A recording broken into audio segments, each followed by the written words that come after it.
maintenant établir une dynamique de charge. Alors, établir une dynamique de charge, c'est du coup un peu la dernière étape dans la méthode que je vous propose. Je rappelle encore une fois les différentes étapes. 1, je divise en blocs mon programme, une fois que j'ai posé mes dates, etc. 2, j'identifie les facteurs que je veux entraîner et dans quelle proportion et sur quelle thématique. Et 3, je vais faire varier ma dynamique de charge. Et ça, c'est vraiment important de se poser ces questions-là parce que la charge a explosé en quelques années. Je vous donne quelques chiffres. Vous voyez qu'entre les années 70, 80 et 2000, la gymnastique basculait du simple au double. La natation a basculé aussi, a pris 20%. La boxe, pareil. Donc, on a des volumes qui augmentent de manière assez spectaculaire.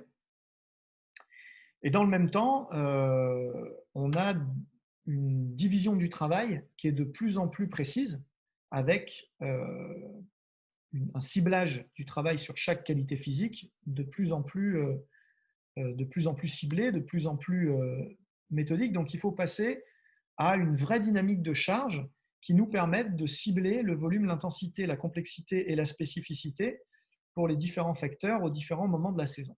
C'est vraiment important.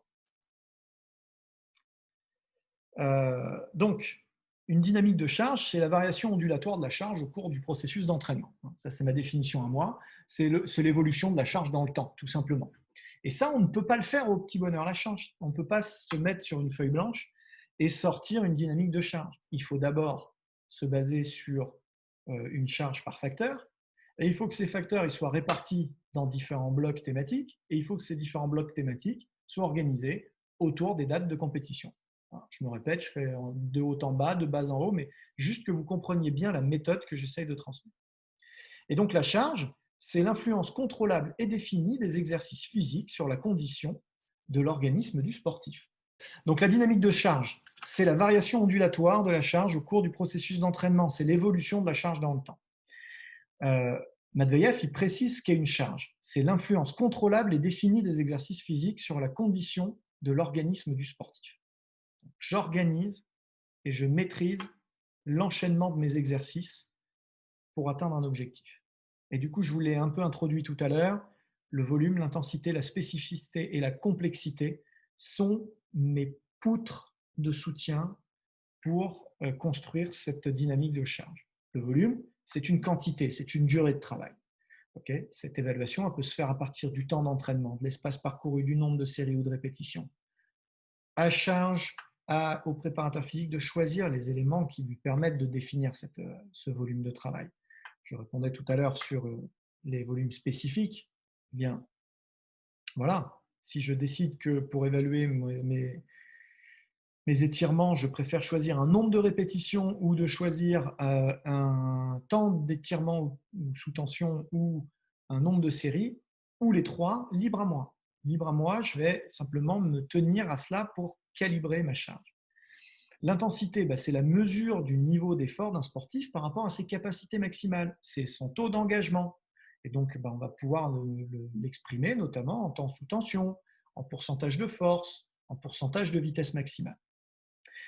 On a ensuite la spécificité. Donc ça, c'est la proximité de l'activité support avec l'activité finale.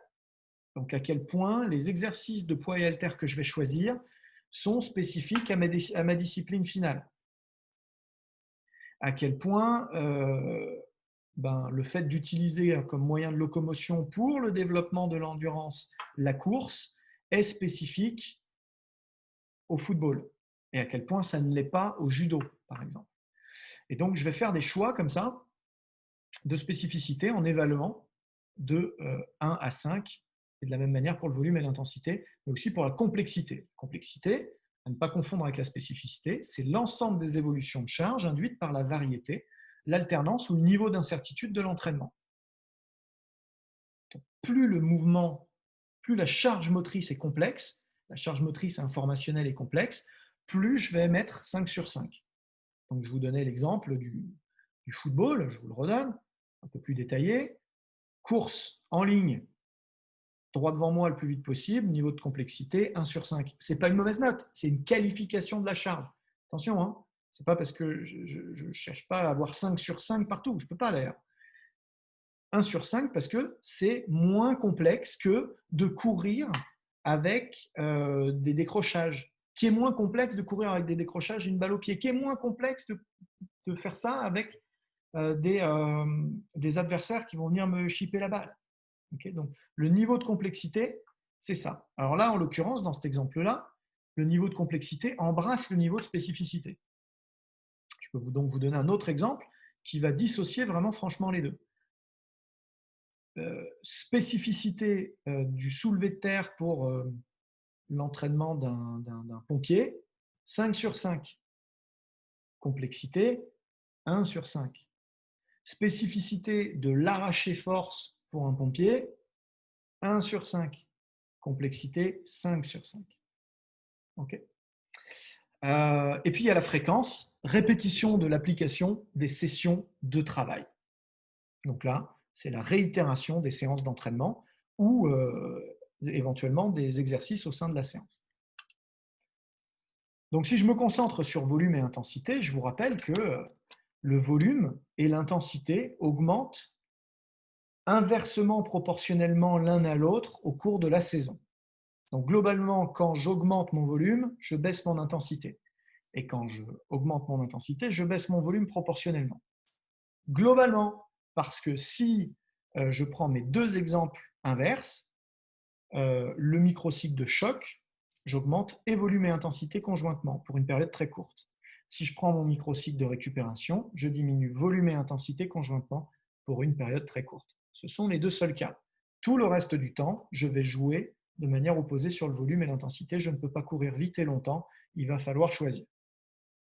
En règle générale, on travaille en volume à distance des compétitions, et plus on se rapproche de la compétition, plus l'on travaille en intensité. Donc, je vous l'ai dit, volume et intensité poussés au max au cours d'un microcycle de choc, poussés au minimum au cours d'un microcycle de récup, et lors des cycles d'approche, l'intensité est maintenue, voire augmentée, le volume, lui, chute de manière spectaculaire.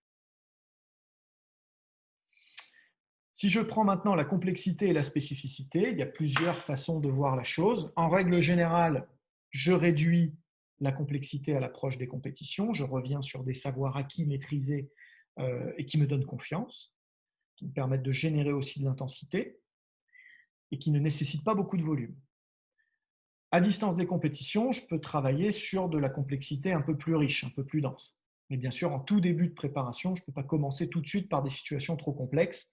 Il faut d'abord maîtriser des mouvements semi-techniques avant d'enclencher des mouvements un petit peu plus riches, quel que soit l'agrès que l'on choisit.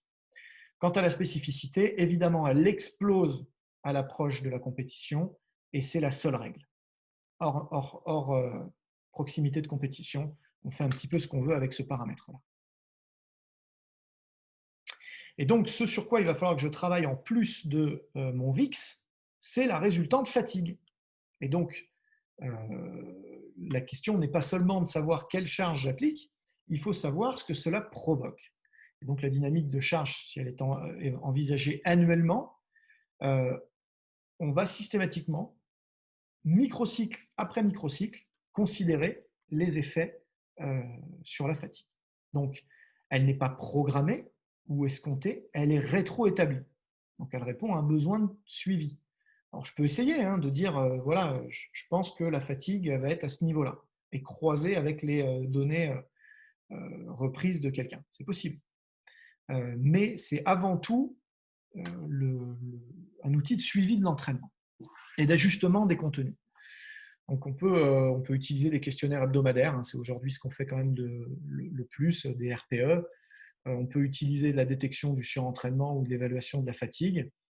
On peut analyser la charge réelle et la comparer à la charge escomptée. Ça, c'est un bel outil aussi, voir ce qui vraiment a été accompli et ce qui était prévu en termes de nombre de reps, de nombre de séries, de poids, etc. On peut aussi utiliser, je ne l'ai pas mis sur le diaporama, mais on peut évidemment utiliser la variabilité cardiaque. Variabilité cardiaque qui reste assez, assez discutée encore aujourd'hui, même si c'est un bel outil, qui est surtout très contraignante au niveau méthodologique et au niveau mise en place et au niveau suivi. Donc, c'est malheureusement souvent un peu de la science-fiction. On a peu les moyens d'arriver à avoir un suivi précis.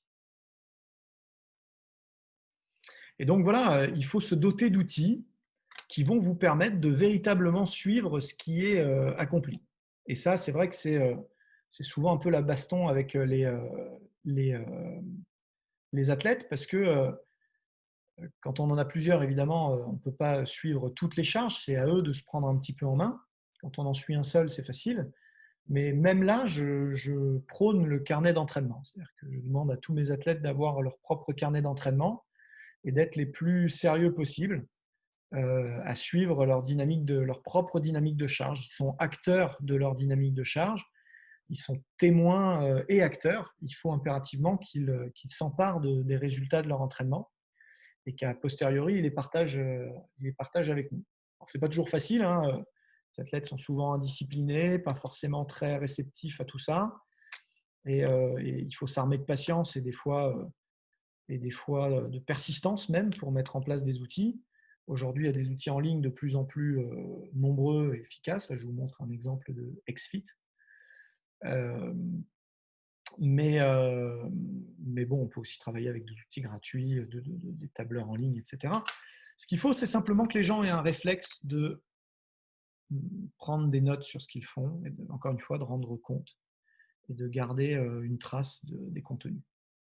Voilà, différentes présentations de ces suivis et de ces suivis de volume, d'intensité.